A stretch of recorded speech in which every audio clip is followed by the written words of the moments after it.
जय माता दी मित्रों, बड़ों को प्रणाम और छोटों को प्यार। आज हम कार्तिक मास में सुने जाने वाली तारा भोजन की कथा का श्रवण करेंगे। मन को शांत और कथा को धैर्य से सुने। कथा को पूरा सुनने से उसका पूर्ण फल मिलता है। चलिए शुरू करते हैं। पहली कथा अनुसार किसी नगर में एक साहूकार था। उसकी एक बहू भोजन करती थी। एक दिन उसने अपनी सास को कहानी सुनने को कहा तो सास ने मना कर दिया और कहा कि मुझे अभी अपनी पूजा करनी है। उसने फिर अपनी जेठानी से कहा कि आप मेरी कहानी सुन लो। उसने भी मना करते हुए कहा कि मुझे तो अभी खाना बनाना है। उसने फिर अपनी देवरानी से कहानी सुनने को कहा तो उसने भी बहाना बना दिया कि बच्चों को देखना है। उसने फिर अपनी ननद को कहानी सुनने के लिए कहा तो उसने भी मना कर दिया कि मेरे ससुराल से मेरा बुलावा आ गया है और मुझे जाने की तैयारी करनी है। वह राजा के पास भी गई कि मेरी कहानी आप ही सुन लो। तो राजा ने कहा कि मुझे तो व्यापार देखना है, कहानी का समय नहीं है।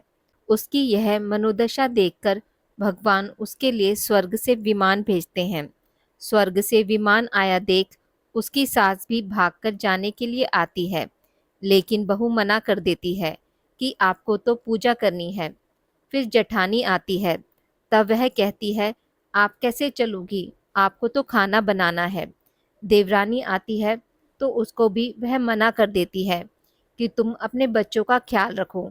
ननद आती है तो वह कहती है कि तुम्हें तो ससुराल जाने की तैयारी करनी है, सो तुम वह करो। राजा जी आते हैं कि मैं चलता हूँ तुम्हारे साथ, लेकिन बहू कहती है कि आपको तो कारोबार संभालना है तो उसे संभालो। आखिर में पड़ोसन आती है और कहती है कि बहन मैं तुम्हारे साथ चलूं। तब बहू कहती है हाँ तुम मेरे साथ चलो, क्योंकि एक तुम ही तो हो जिसने कार्तिक के पूरे माह मेरी कहानी सुनी है। दोनों विमान में बैठकर स्वर्ग जाने लगती हैं। तभी रास्ते में बहू को अभिमान हो जाता है कि मैंने कार्तिक के पूरे माह व्रत किया और कहानी कही, इसलिए मुझे स्वर्ग का वास मिल रहा है। लेकिन मेरी पड़ोसन ने तो कहानी केवल सुनी है, व्रत नहीं किया, फिर भी मेरी वजह से इसे स्वर्ग का वास मिल रहा है। बहू यह विचार मन में सोचते जा रही थी कि अचानक भगवान ने वहीं से उसे विमान से नीचे फेंक दिया। उसने पूछा कि भगवान मेरा अपराध तो बता दीजिए कि आपने ऐसा क्यों किया।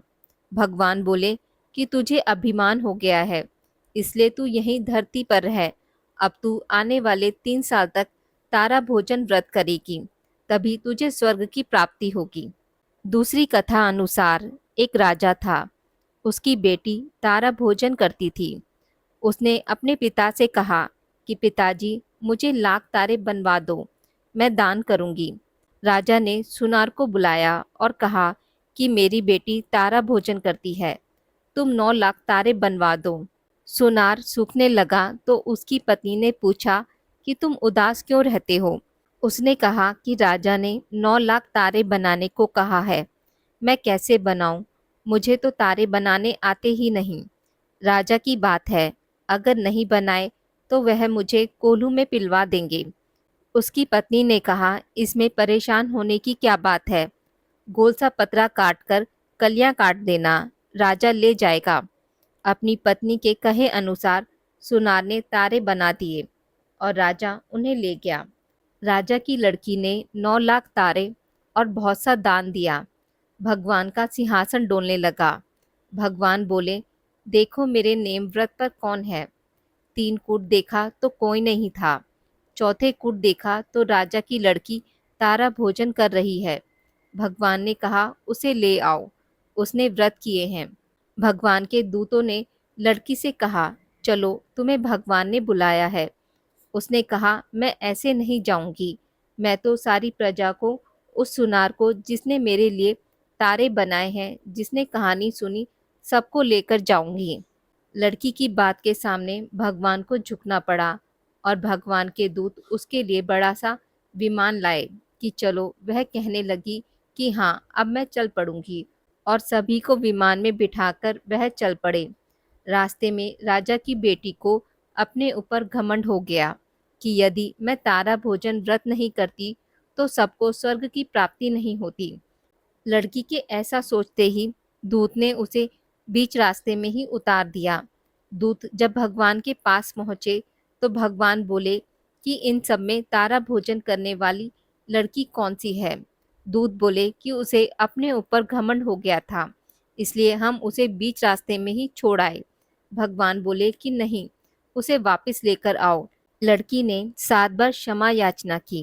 क्षमा क्षमा क्षमा क्षमा क्षमा क्षमा क्षमा करो भगवान।